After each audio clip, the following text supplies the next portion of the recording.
You ready for the Board of Health there, sir? Yeah. The Board of Health, the old business, proposal from health agent Louise Lunowitz on a food establishment plan review application, proposal fee, and other licenses. She came up with a paper for a food establishment review application checklist, which just as early as this morning, I went over with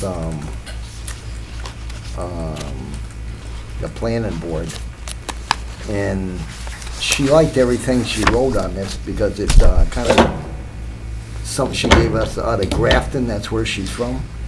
The only thing we disagreed with on it was the fee for $150 because of all the fees that go along with, you know, trying to open an establishment anyway. So we were more looking at $50 or $25 for this, but the paper itself, the application itself, like, we thought was really good because it covers all the bases. But we wanted to look it over a little more to make sure we didn't duplicate nothing. So, I don't know if you want to vote on it tonight or you want to table it until we get more information on this. Through the chair? Through the chair. Okay, aren't all of our fees already established? The what? Our fees, aren't they already established? So don't we? Well, not the fees with the planning board, not for something like this. Ah, okay. This was going to be an added fee. Oh, okay. Okay. And then, do we do mobile vendors? I just noticed on the bottom. Do we do mobile vendors? Type of service at the bottom? Right here? I don't think we do, Right here? with the exception of So, carnivals and things, which are fall under different category, I think. Yeah. so maybe, But you never know. do you think we'd ever do it? So maybe we should keep it there for future? Well, mobile vendors like 4th of July Parade Day are mobile vendors, right? Like, Yeah, but I don't know if they fall under this Yeah, I don't. this food yeah. establishment I review. think they gotta get a special license for that. If we had somebody permanent who's opened up one of those mobile things that sell Yeah. grilled Oh, cheeses or just, something, you know, then maybe we'd need this, A but, truck or something? yeah, That might be my next job, so we better leave it. there you in go. Okay. Well, at least you know the place will be clean based on what you've seen. But anyways, it's very comprehensive, I'll tell you. Yeah, Was it yes. 32 pages? It covers just about 30, everything. is it 30? It's Oh, not no, I'm 32 sorry, pages. 16 It's pages. just one. Yeah. No, not all this. And all the stuff in the back, the yes and no's and the cooling and the, So I No. don't know, I'd like to table that. okay, Okay. that's fine. See, you got more than I did. Okay, that's cool. All right. And So- the second thing on the agenda But- was a shared public, Through the I would really like to see us develop something like this. yeah. Okay, so. We're gonna table it so we can talk about Okay, it more. well, Okay. not table it as in we're never gonna do anything with it, just not at this meeting. Yeah. I just wanna be sure. Okay. Okay, thank you. The second thing on the agenda was a shared public health nurse. Nick and I talked about this. I've been to all these meetings. Myself, I don't think the town of East Long Meadow should be interested in it, even though they lowered the cost on it. Quite a bit. Because I just don't think we're gonna get anything out of this. Okay. But, and as I go to the meetings, it dwindled down to, like, I forget how many started, Nick, 12 or so? And it dwindled down to like 4 people at these meetings. So I don't think the interest is there. And, you know, they're looking into another grant for this, but it's still gonna cost the town of East Long Meadow $979.25. And East Long Meadow's gonna pay the biggest share of it. I just, myself, I mean, you can vote on it, but myself, I don't think, I'm not interested in it. Well, if I may through the chair, Yeah. there, just some additional information. We're not gonna end up paying the biggest share. Everybody's gonna be paying under $1,000. And the other 5 communities would also be paying the $979.25. My question would be to Nick,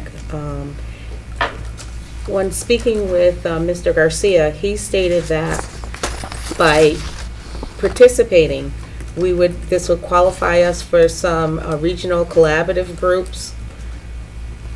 And so we would be able to have some grants that would be available to us there would be some grants that would be available to us that would not be available if we were not part of a regional collaborative group. Have we ever applied for anything like that? Is that a benefit for us? Because I know they've come down from $10,000, and he explained the way that it had come down is Bay State has possibly signed on, as well as another big spender to offset some of the costs for the grant, so we wouldn't be paying the $10,000. But I'm just saying, is it beneficial for us to be seen as a regional collaborative?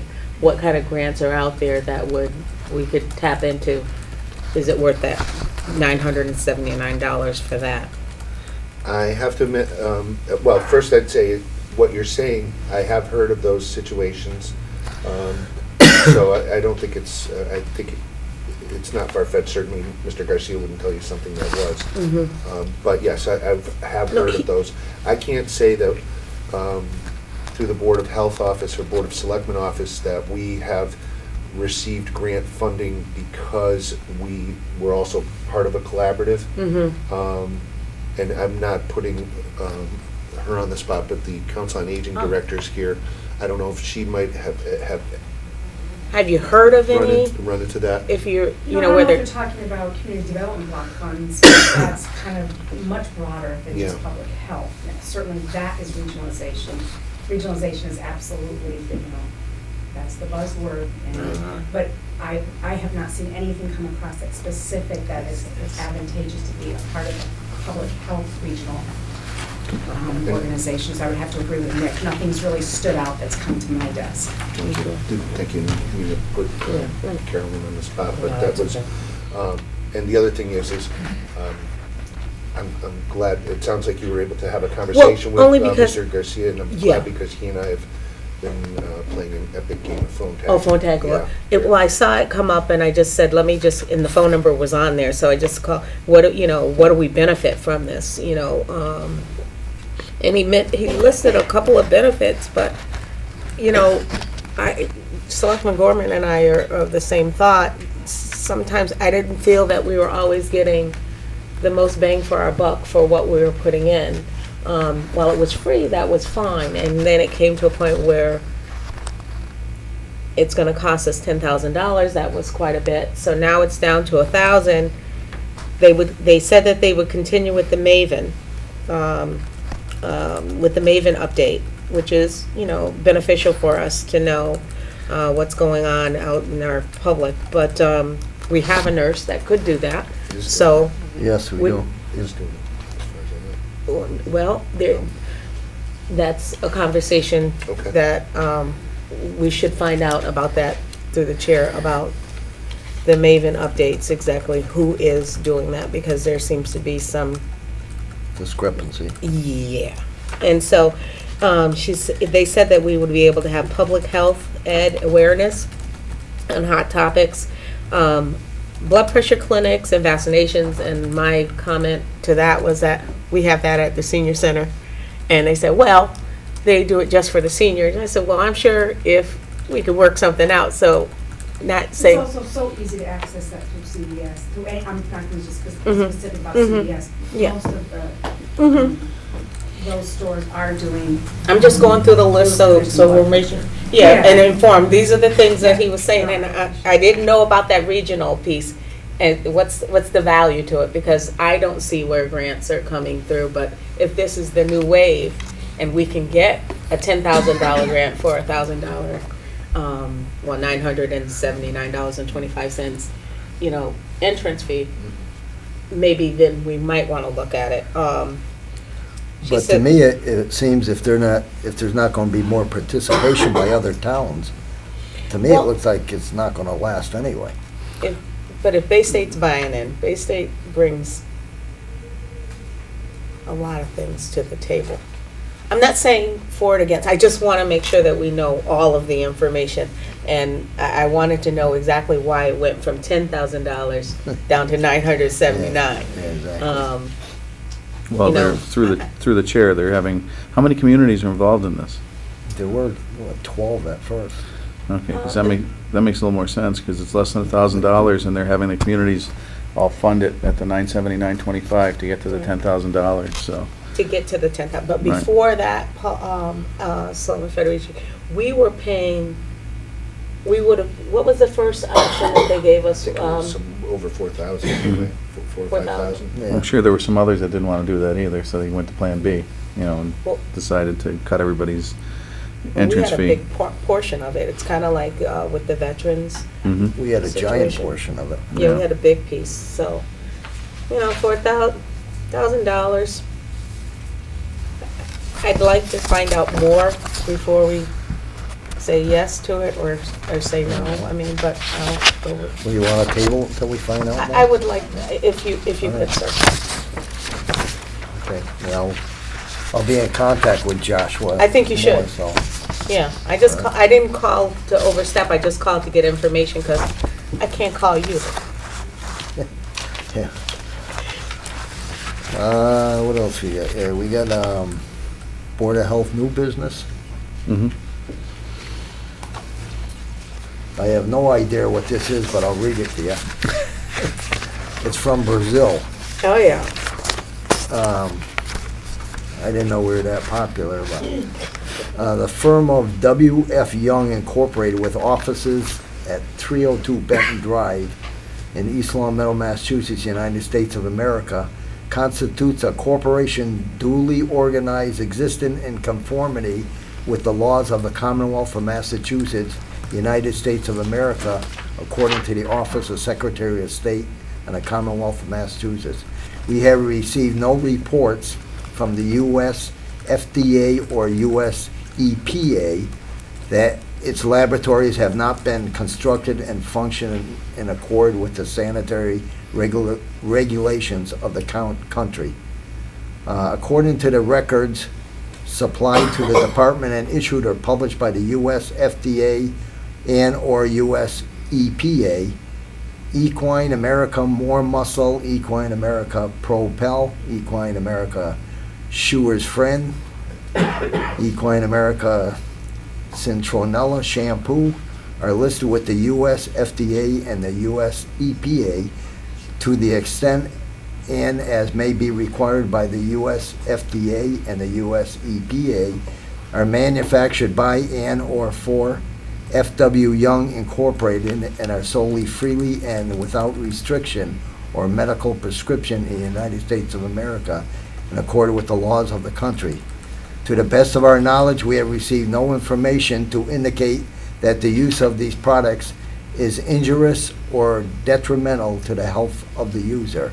To the best of our knowledge, the products are produced, sold, and exported in compliance with the pharmaceutical laws. To the best of our knowledge, the above products have authorized to use advertising and lay of media. In rendering this opinion, we have relied on the opinion of counsel for F.W. Young Incorporated and the documents issued by the U.S. FDA and U.S. EPA. And being the chairman of the Board of Health, I have to sign this saying, if you understood everything I said. So that's all that's in, it comes out of Brazil. I guess they get their products out of there or something. Mr. Chairman, it's actually indicating to Brazil that W.F. Young is in Someone- effect properly licensed and Yeah. running a proper facility. And you're stating that based on records in the Board of Health for the town of East Long Meadow, Yeah. we've received no notification from the federal government indicating that there's any problem with the regulatory requirements established for the performance of the Young Company in selling products to Brazil. And that's with both of those certificates, cert. Yeah. There's been no reports. No. The last thing I have is the renomination of Inspector of Animals, who is Tom O'Connor. Mhm. Do we have anybody else that put in for that? No, Or I it's just think to Melissa be would be the backup. Melissa? Melissa, right? Right. Melissa. Is she included in this? Melissa Legacy. So you're nominating your inspector of animals. It's a, unless the board wants to make a change, this would be a renewal, a nomination in a sense for both Tom O'Connor as the inspector of animals, animal control officer, and for Melissa Legacy to be the alternate animal control officer, inspector of animals. I entertain that motion. So moved. Second? Second? Is there any further discussion? That'll be a fine job. Hearing none, all in favor? Aye. All opposed?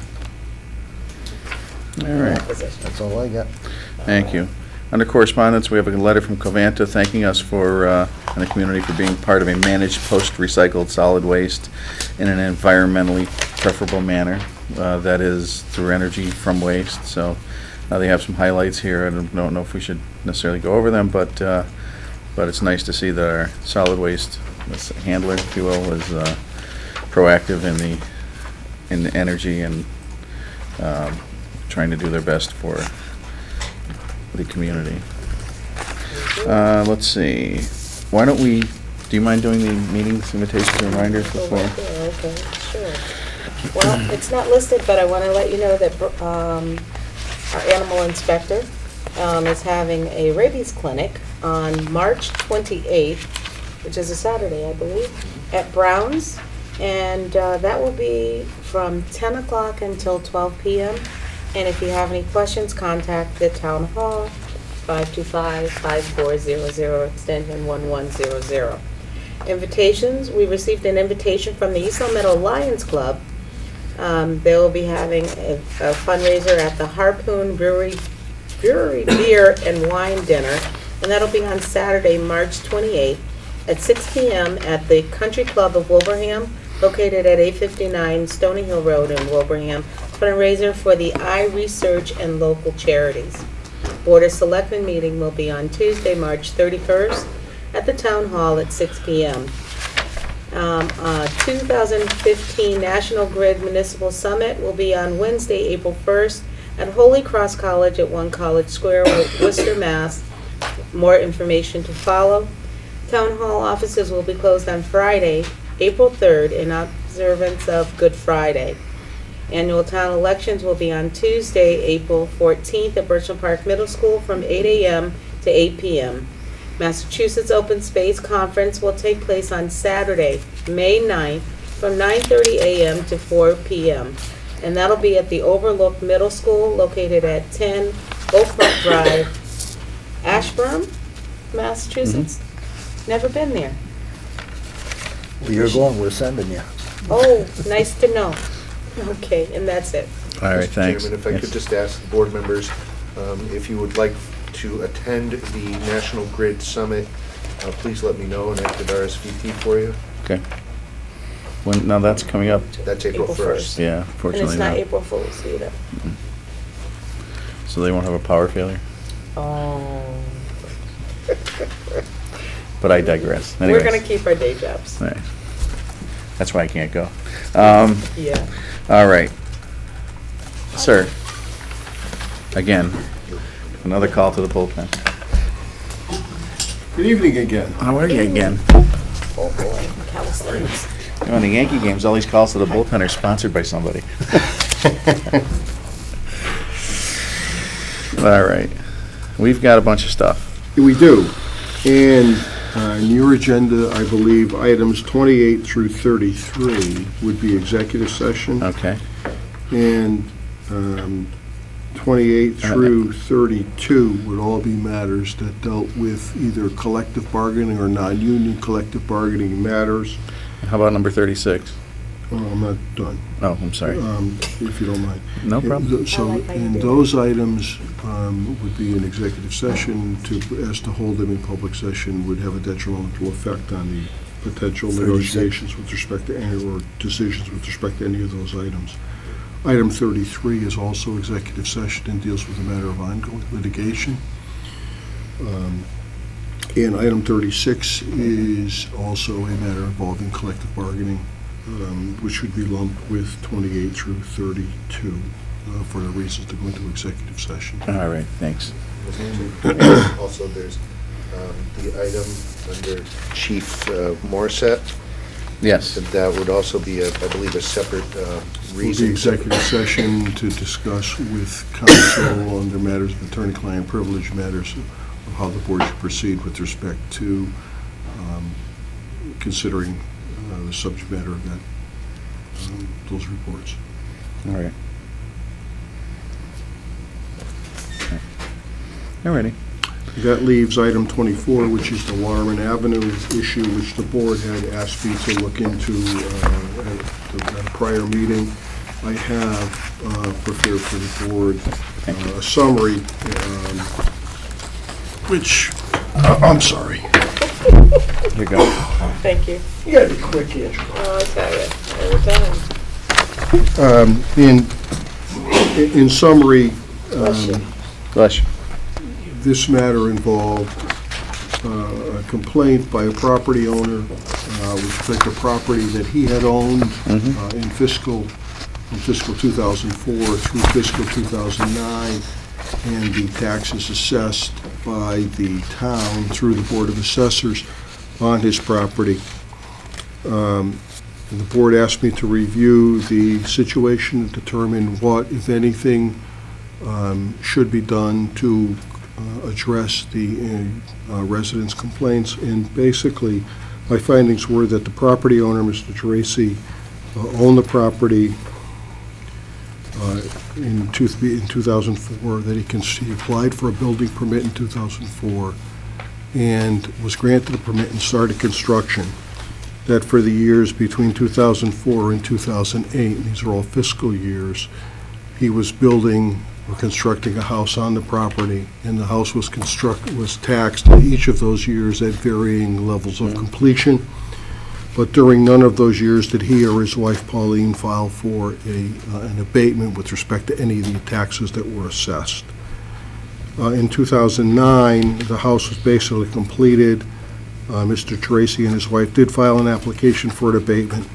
They were granted one abatement for approximately $700, and a second abatement when they felt that the initial abatement was insufficient, of an additional $800, which was a net result of a reduction in value of about $91,000 or $92,000 over the assessed value.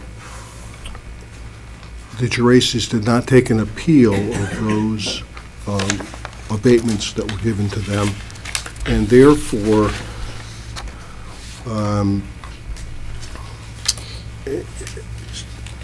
subsequent to receiving the abatements, Mr. and Mrs. Geraci put the property on the market for sale. The property was listed for $339,800 according to the multiple listing service of the Western Mass Board of Realtors, and was sold in fiscal 2009 for $325,000. The property was listed as having 3,100 square feet of living space, first floor of 1,654 feet, the second floor of 742, and the basement 910 feet, consisting of a 500-foot media room and a 400-foot game room. The principal assessor indicated in her response to my request for information that the abatements were granted based on the determination that the second floor of this dwelling was a Cape-style home, and that as a result, the second floor really was not, the first floor would be 100% usable, the second floor, because of the Cape, the way it's constructed, they determined it was only 3/4% usable. And then they went on following up on the Geraci's complaint about the insufficiency of the reduction in value, to determine that of that 3/4 of the second floor that they determined to be available for use, only 80% of that was usable. And so that resulted in the $91,000 reduction in value that they granted them in the abatements. The reduction in value for the Geracis that was given them in fiscal 2009 was carried forward in future years to the new owner, the current owner of the property. And the assessors indicated that In the following year, 2010, was a reval year, and the community, by Department of Revenue's requirements, is required to revalue all of the properties in the community every 3 years. And that when that reval was taking place, the company doing the reval in the second floor of the Cape Style on this particular piece of property determined that the usable portion of the second floor should not be 3/4, but should be a half. So they reduced it to a half. But when they reduced it to a half, they carried forward the 80% reduction in the usable portion of the 3/4 that the local board determined, and applied it to the half of the second floor that was usable. And it's that 80% of the second floor value that results in the difference between the tax that was assessed for Mr. Geraci's property and the tax going forward in future years against the new owner. And the principal assessor indicates that was a mistake, that it was a computer situation that was not caught by the reval people nor by the Board of Assessors Department. And therefore, this particular property owner received the benefit of that reduction in the second floor value. That has since been noted as a result of Mr. Geraci's complaints and will be corrected in future years. But my review, based on the information that I have, is that the ability to appeal complaints or concerns about the assessment of taxes are limited by statute. Assessors are allowed to adjust the taxes that they determine due on a piece of property. Once they send a bill out, if the property owner, within 30 days after the receipt of the bill or the date that the bill was supposed to be sent, files an application with the assessors, the Board of God bless you, the Board of Assessors then may grant an abatement or some relief from the tax, and if they don't, the statute provides that the property owner has a period of time to file an appeal with the Appellate Tax Board, which is the state agency that reviews the accuracy of the local actions of boards of assessors. The Geracis did not file any applications for abatements for the years 2004 through 2008. So the ability of the town to do anything to correct any inaccuracies, if there were any with respect to those taxes, is long past. In fiscal 2009, they were granted an abatement of approximately, escapes me there, but I think $700, about $1,500 in taxes on their property. They did not appeal the grant of those abatements to the Appellate Tax Board, so that abatement for 2009 is frozen, and the appeal period is over. There's nothing that we can do with respect to that. And for the years beyond 2009, the Geracis were not the owner of the property, so they have no right to do anything with respect to the taxes that were assessed during those years. So it's my opinion that the Geracis failed to properly proceed to appeal or to request a review of the taxes that were assessed by the town in a period of time when they should have done that. And therefore, not doing it, the statute doesn't allow the Board of Assessors to take any action. In order for the board to be able to reduce the taxes, an appeal has to be filed within the statutory period of time that the legislature has allowed people to contest the appropriateness of their taxes. And if they don't, then the town's without the authority to adjust those taxes going forward. So my opinion is that the assessors did what they needed to do based on the information that was supplied to them. And Mr. Tracy may disagree with what they did, but he didn't challenge it timely within the confines of the statute. And the town's without the authority to do it.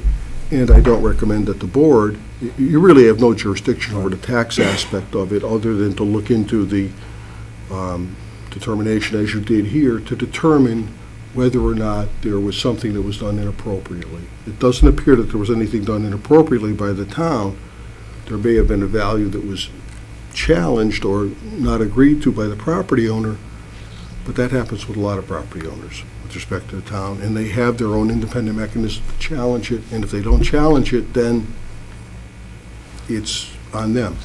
And he did challenge it a couple times because he got those abatements in 2009. In 2009, he filed for an abatement, and he received the abatement for the year, but that's the only year that he filed Right, anything right, that's according what- to our yeah. records. So, Okay. my recommendation to the board and my presentation to the board, these are the facts that I was able to determine, and based on these facts, there really is nothing that was inappropriate done by the Board of Assessors with respect to the handling of this. If they made an error, then it's really up to the property owner to challenge that error and to have them look at the error and determine whether it was wrong. It was only 1 year it was challenged. They looked at it, they made a determination to correct it. The property owner didn't challenge the correction that they made, and his complaint is really based on the fact that in future years, the new owner received a tax bill that was less than what he was paying in 2009, even with the abatement. And the reason for that is the mistake that was made by the reval company with respect to applying the factor of usability to that second floor of the unit. And that's an error. Those things happen, but it's up to the property owner to challenge it if they're going to do it. And in this instance, that was a benefit to the property owner, so they're never going to challenge it. And there's nothing that the town can do No. in that regard. No, there's nothing you Since could the do. reval And company even messed if you could, my recommendation would be to you not to do it, because it would open a window for every person who is disgruntled with their tax bill going forward in years beyond when the window for them to do anything has come to an end.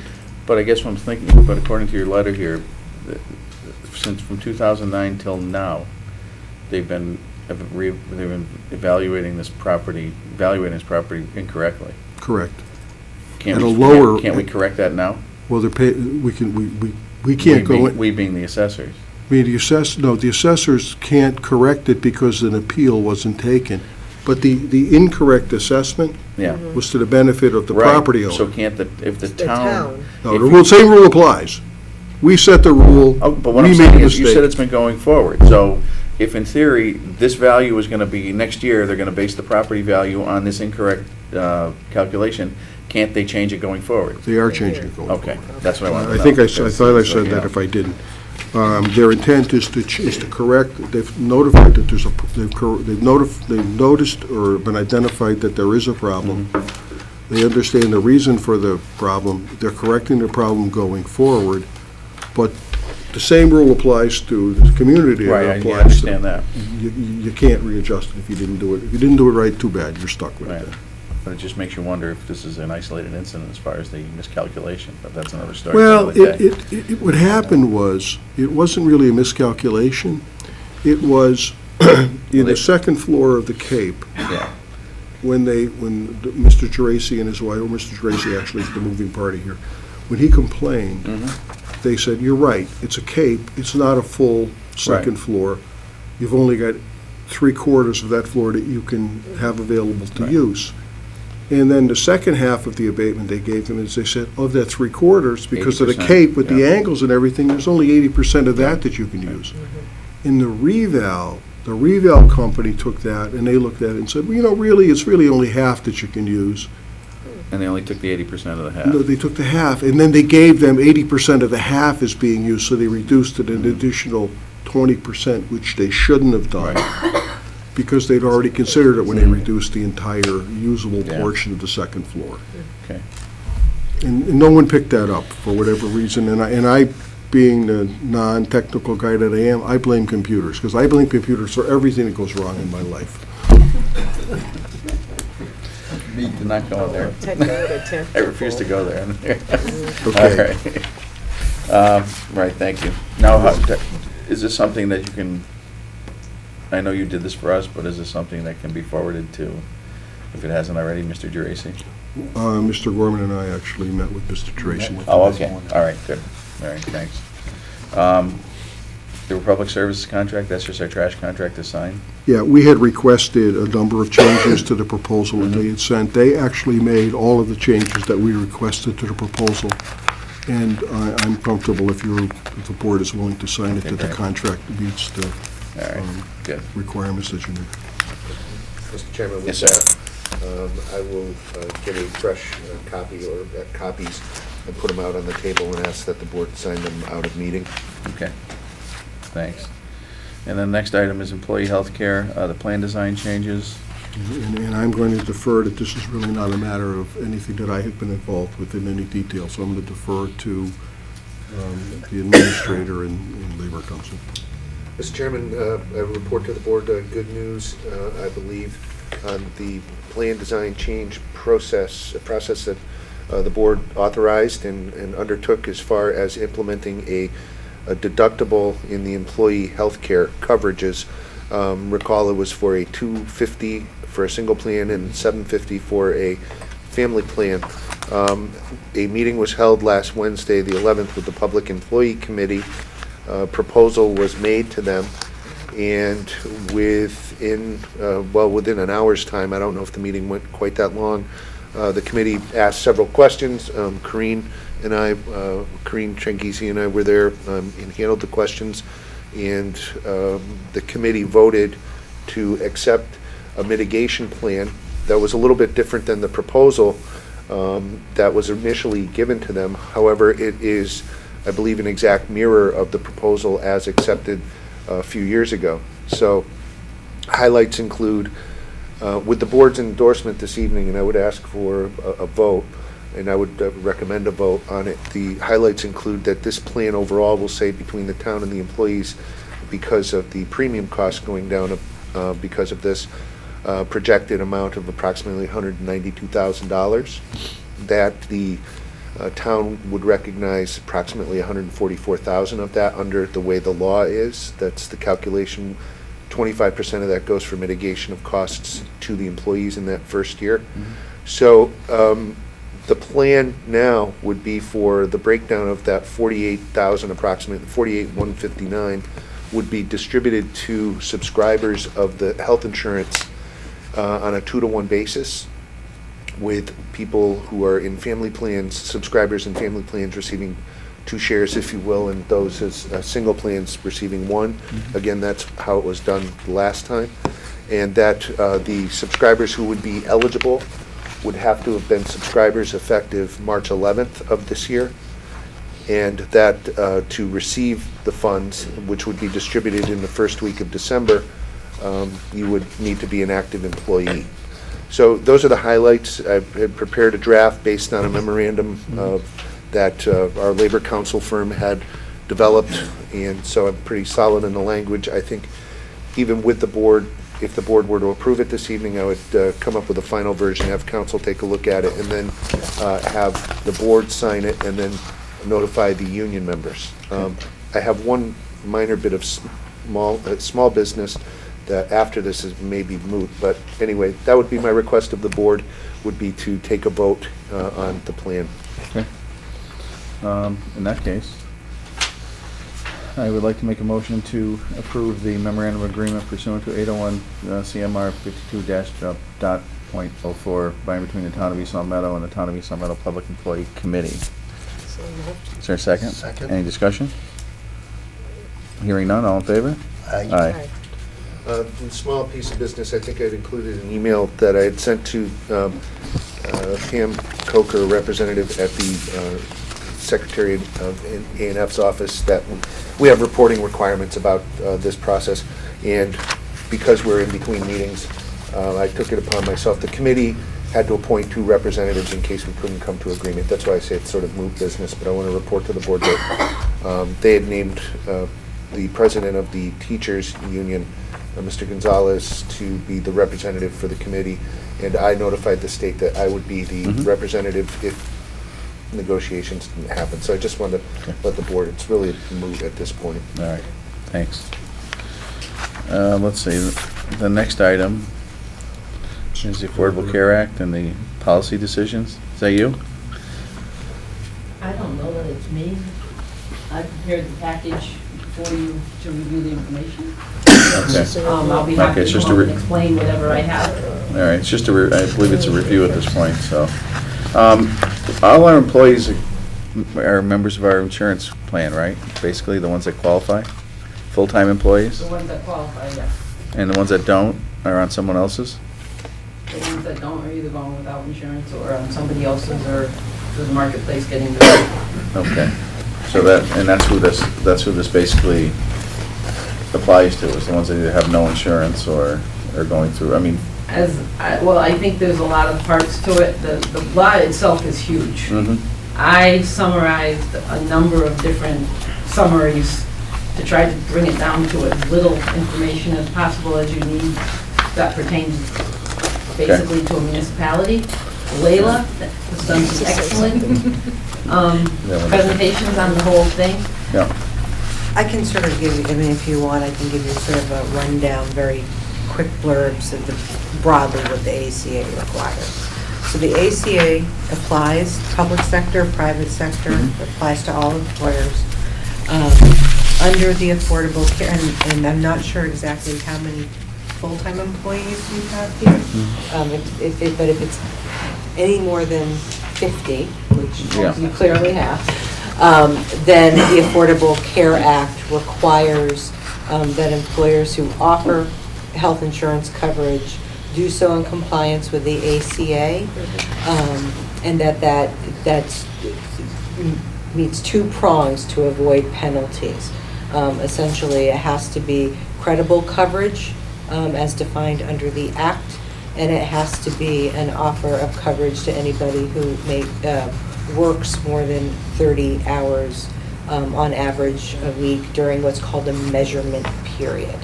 And so you could have potentially some employees who work fluctuating hours during what's a measurement period, which is something the community would need to elect to determine what their measurement period would be. There's sort of a window to determine if there are some people who might normally not be offered coverage who now under the ACA would fall under that piece. The other part of the ACA that's important, so a lot of it really has to do with setting up policies and practices about tracking hours to figure out if there's anybody else other than those people who are already offered insurance and credible coverage who might now fall under the ACA umbrella. The second part of this is really once you've identified people, using those things like measurement period and tracking employee hours, which you might not be doing across the board. Sometimes people don't with salaried employees, those kinds of things. So if needs to be better mechanisms for tracking employees, also making sure that notices of elections for credible coverage go out to employees in a timely manner. So if you are, under the statute, determined to have more than 100 or more employees, then that notice has to go out this year. If it's between 50 and 100 full-time, what are called full-time equivalent employees under the statute, then you get a deferral to next year to meet those goals. So really, it's, I think, a conversation with the benefits administrator.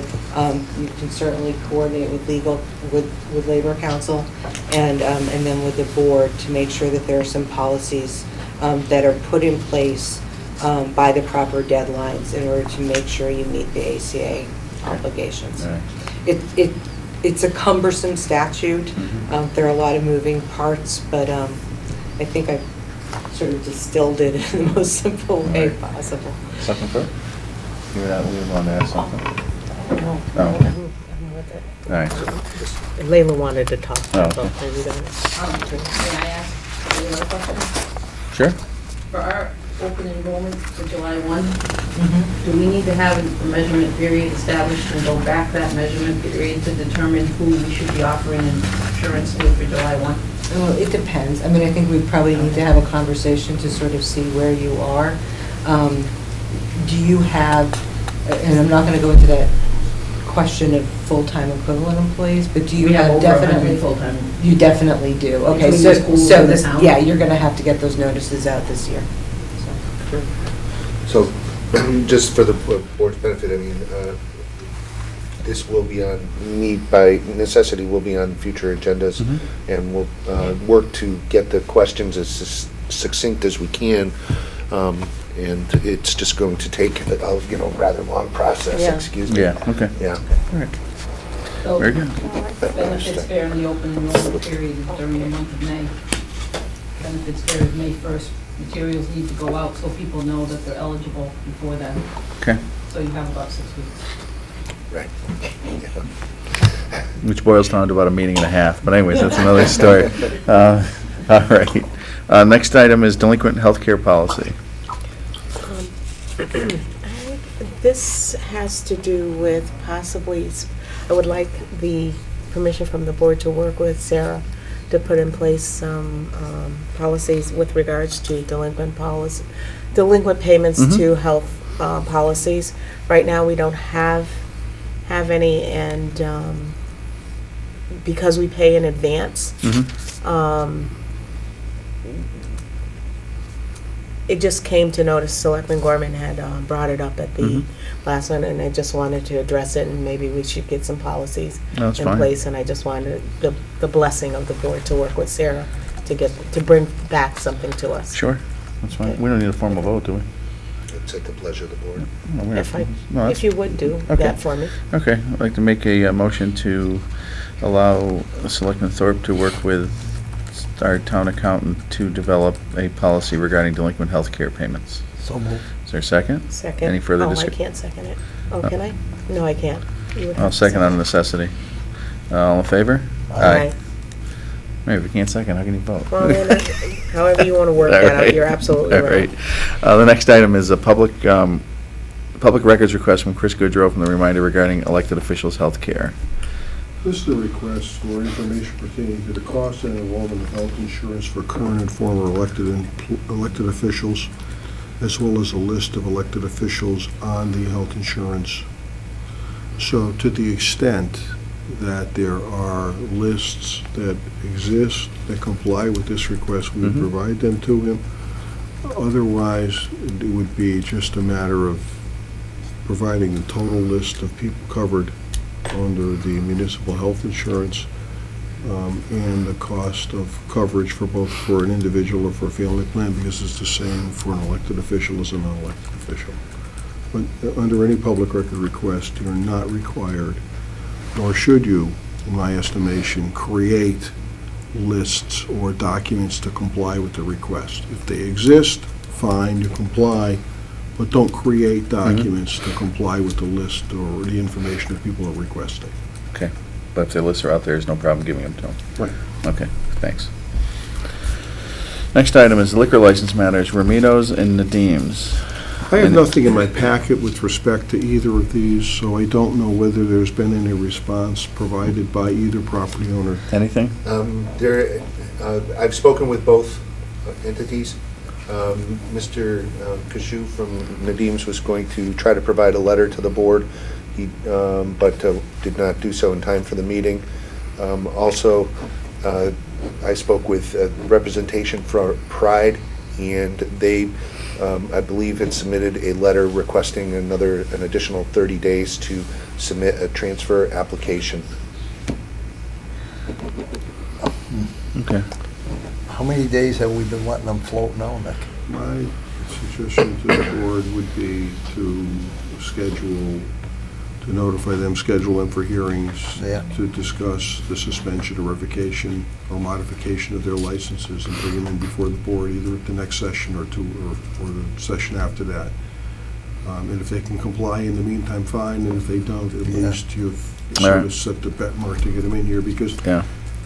Pride's failure to respond at this point is just unexcusable, to be honest, in Yeah. a corporation that size. Yeah, okay. I mean, So give them do we long enough, I want to think, have them come in the next meeting or the April 7th meeting? I think for the revocation hearing, I think there's an advertising requirement, which if we're looking at that, probably wouldn't be able to do that until, well, if we're calling for the revocation hearing and have an advertising requirement, I'm assuming that the onus is on the town to pay for that, so we could, it'll depend on the timing. I don't think you could do it within time for the 31st. If we're going to try to advertise in a reminder, probably looking at, well, again, April 7th. Okay. That's fine, we'll just bring sleeping bags. Yeah. All right. Okay. Notification from the ABCC regarding on-premises license for continuing care retirement communities.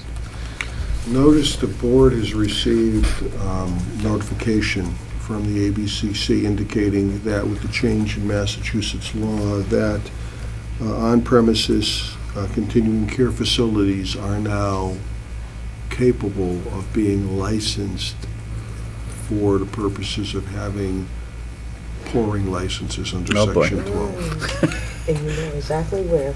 right? Yeah. But they are not, but those locations are not in addition to the quota that you have already. Oh, okay. Just sort of So exempt. They're not Yeah. exempt, they're But- still subject to the same quota. So if you have a continuing care or retirement facility who wants a license to be able to pour alcoholic beverages, Mm-hmm. either cordials or hard liquor or beer and wine for its patients or for visitors, they need to acquire a license from an existing vendor Okay. or some other factor to do that. The second notice that you've received with respect to powdered alcohol, Is it powered alcohol or powdered alcohol? powdered, like, Yeah. you know. This like says powered, like that's a what I'm saying. breakfast drink. Oh. Oh, you read that wrong. It's What do you do, just add water? It's a little, yeah, Exactly. pretty much, I think that's And- what and you Is do. this for That's campers? Is this Well, for hikers? It's a little It's confusing, the something notice else. that we received, because in part of the notice, they indicate that powdered alcohol is not really subject to the definition of alcohol under the statute, which is a liquid. And so they're saying in the first part of it that you're not subject, in my reading of it, they're saying in their notice, you're not subject, this is not subject to the provisions of Chapter 138, the Alcoholic Beverage Control issue. But then as you go on later on into it, they get into it and say, but this is subject to Chapter 138. So it's confusing, and I would submit to you that unless and until you have an issue dealing with powdered alcohol, I would suggest that we deal with it when in fact it happens. I thought the sale of it also, through the chair, the sale of it was also prohibited in Massachusetts. Well, they're saying that, but they're saying it's not subject to 138. And if it's not subject to 138, it's not alcohol, and 138 is the one that sort of structures what you can sell in Massachusetts. So it's sort of unclear what they're saying. So we're aware that a situation exists. If someone attempts to try to open a business selling powdered alcohol or doing something in the community, at that point, I think then it makes sense for us to look at it and try to figure out exactly what we have to do. But at this point, we're on notice that this substance exists in the nation. It's not readily permittable here. And whether it has to be licensed or not by this board is really pretty much unclear as to what the ABCC is saying. But until we have it, I don't necessarily know that we need to really get involved, unless you want me to do it, and then I will. It's okay, we'll wait. Oh, can you get us samples? All right. Okay, so I'd like to make a motion to move into executive session to discuss matters of union and non-union negotiations, ongoing litigation, collective bargaining, and attorney-client privilege proceeding with respect to, was it, reporting? Matters involving reports involving employee conduct. Okay, reports involving employee conduct to return to open session, because I believe we have something to vote on after, so. Is there a second? Second? Any discussion? Hearing none, all in favor? Aye. Aye, Selectman Thorpe? Yes. Selectman Gorman? Yes. Selectman Federici, yes.